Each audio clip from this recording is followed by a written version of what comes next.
Mesdames et messieurs, bonjour. Bienvenue si vous nous rejoignez dans ce deuxième numéro du grand dossier sur Afro Info dès 5h43 et l'actualité sur les lignes de front de ce 14 juin 2024. Aucun affrontement n'a été signalé depuis les heures matinales.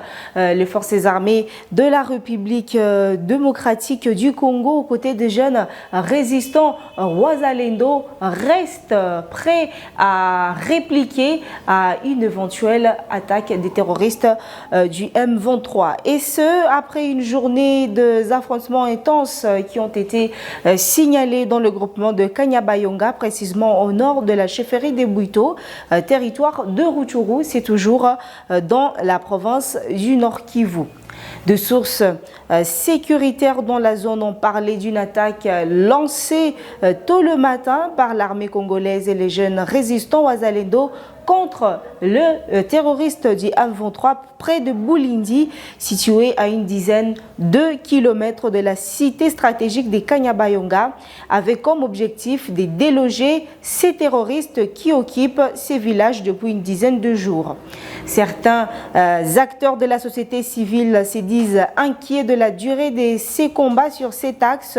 Ils expliquent que la population apeurée et menacée s'est massivement déplacée vers le sud de Lubero et vers Ikobo, dans les territoires de Walikale. Pendant ces temps, les dirigeants de factions de jeunes résistants Wazalendo se sont rencontrés à Baleusa face à la menace des terroristes du M23 dans les territoires de Lubero et Walikale. Le général Guidon et le général Kabido se sont réunis pour consolider leurs forces ensemble afin de pouvoir déloger les terroristes du M23 dans la commune rurale de Kanyabayonga. Clin d'œil sur l'attaque de Zadef enregistrée le mercredi dernier dans la localité de Kambaou, dans le secteur des Bapéré, au nord du territoire de Lubero, dans la province du Nord Kivu. C'est à l'est de la République démocratique du Congo.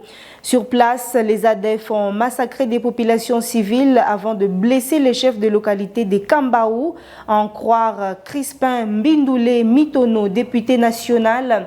Les terroristes du M23 ont profité de l'absence de forces de défense et de la police dans la localité de Kambaou, ce qui a conduit au massacre des civils. Avec cette attaque dans les territoires de Lubero, l'élu de Butembo estime que les ADF sont en communication directe avec les terroristes du M23 et souhaite faire jonction avec les hommes du pays agresseur qui se trouvent aux côtés des Kibirizi à la porte des Kanyabayonga au sud de Lubero. Pour barrer la route aux ADF, le député national Crispin Mbindoulé Mitono propose le déploiement de jeunes résistants Wazalendo dans la partie ouest du territoire de Beni, où il n'y a pas une forte concentration de forces armées de la République démocratique du Congo et des éléments de l'UPDF. Selon lui, les jeunes résistants Wazalendo devront anéantir les terroristes du M23. Pour rappel, c'est pour la deuxième fois que les ADF ont attaqué les territoires de Lubero. Retour dans la ville de Goma en mission de commandement et de contrôle. Le chef d'état-major général de l'armée congolaise, le général Christian Chiwewe Songesha, s'est rendu dans la soirée du mercredi au quartier général de la force de la SAMI-RDC basé à Goma, chef-lieu de la province du Nord Kivu. Cet officier supérieur de l'armée congolaise a été accueilli par les commandants forces de la SAMI-RDC, le général-major Mwambisi Diakopu, rapporte le sous-lieutenant Mboui Kalonji Rigen, officier d'information publique de forces de la FARDC, des forces armées de FARDC et de la SAMI-RDC. Au cours de cette visite, précise l'officier d'information, un briefing a été fait à l'intention du chef d'état-major des FARDC sur le déploiement des troupes de la SAMI-RDC et son déroulement dans les opérations. Le général Christian Chiwewe a donné quelques orientations au commandant de la force de la SAMI RDC et a remis le vœu de voir ces forces travailler ensemble pour l'intérêt de la région, ajoute la même source.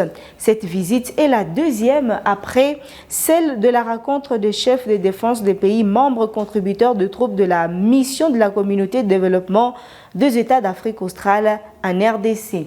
La force de la SAMI RDC a été appelée par le gouvernement congolais dans le but d'appuyer les forces armées de la RDC pour combattre les terroristes du M23 qui occupent quelques entités dans la partie nord de la province. Et pendant ces temps, des violents affrontements continuent d'être enregistrés entre les forces armées de la République démocratique du Congo, soutenues par la SADC, contre les terroristes du M23 aux alentours de la cité de Kanyabayonga. Parlons à présent des casques bleus du contingent guatémaltèque et bangladais de la MONUSCO qui ont entamé depuis le mercredi à Bunia une formation à l'intention de 400 militaires de forces armées de la République démocratique du Congo. Cette formation de 3 semaines porte sur les techniques et tactiques de combat par hélicoptère. Elle vise à renforcer les capacités opérationnelles de l'armée congolaise pour combattre les groupes armés actifs dans des régions difficiles d'accès. Cette remise à niveau s'est faite en prévision des opérations militaires conjointes FARDC-MONUSCO pour la restauration d'une paix durable à Ituri qui souffre des affres de la guerre depuis plus de 2 décennies. La première phase de la formation concerne 100 éléments des FARDC. Ils ont été soumis à des exercices de déploiement dans les zones de combat par les hélicoptères. À tour de rôle, ils étaient perchés sur les hélicoptères et descendaient sur la terre ferme, armes à la main au moyen de cordes. Selon le formateur du contingent guatémaltèque de la MONUSCO, ces exercices permettront aux FARDC non seulement de se déployer partout, même dans les zones inaccessibles, notamment dans les territoires de Djougou, Irumu, où les groupes armés sont actifs, mais aussi s'adapter à un environnement difficile, notamment les montagnes, la brousse et la forêt. Et puis, parlons à présent de la capitale congolaise, Kinshasa. Au ministère de la Défense nationale et ancien combattant Jean-Pierre Bemba Gombo a officiellement passé le flambeau à Yika Bombo Modianvita. La cérémonie de remise reprise entre les deux personnalités a eu lieu hier, jeudi 13 juin 2024, à l'hôtel de la Défense, siège du ministère de la Défense nationale et ancien combattant situé à Kinshasa, la capitale de la RDC. Dans son mot prononcé à cette occasion, le nouveau patron de la Défense nationale a d'abord rendu hommage au chef de l'État pour la confiance placée à son personne et félicité les vice-premiers ministres sortants pour son passage à la tête de cette institution. Par ailleurs, Yika Bombo Modianvita a étalé ses priorités à la tête de la Défense nationale, notamment la reconquête de l'espace du pays occupé par les forces négatives, l'éradication de groupes armés et les retours de Congolais déplacés dans les milliers de vies. Pour relever ces défis, il a souligné ces membres du gouvernement suminois. Il faut de l'abnégation, la discipline, l'essence élevée de patriotisme, la reconquête de l'espace occupé du fait de l'agression, l'éradication de groupes terroristes et forces négatives, les rétablissements de l'autorité de l'État et les retours de concitoyens dans leur milieu d'origine. Et c'est par ici que nous mettons un point à ce deuxième numéro du Grand Dossier. Merci à vous de l'avoir suivi. Merci également à Mongo Aqua, Emmanuel Yoka, à Morakier, Of Tumba, Paul Bovida, Freddy Mpoy, Jean-Marie Mouchagaloussa, Travel the World, Jean-Luc Boek et Benjamin Fondou. D'ici là, portez-vous bien, n'oubliez pas de liker, abonnez-vous si vous êtes nouveau ou nouvelle à la chaîne et d'ici là, portez-vous bien. On se retrouve prochainement pour un nouveau numéro du Grand Dossier. Bienvenue parmi les membres d'Afro Info DESA 43 où votre soutien est non seulement apprécié mais crucial pour notre mission. Je voulais simplement vous informer que notre page de partenariat est active. Merci à tous nos téléspectateurs car grâce à votre soutien, nous améliorons la qualité de notre travail. Chers patrons d'Afro Info DESA 43, rejoignez notre page de partenariat. Le bouton pour nous joindre est disponible. Pour nos anciens partenaires, sachez que nous sommes de retour avec le bouton partenariat. Pour ceux qui nous suivent en direct, si vous souhaitez soutenir la chaîne, cliquez sur Super Thanks, représenté par un cœur et aussi le signe $2 à l'intérieur. Que vous envoyez 1 ou $20 américains, chaque contribution compte.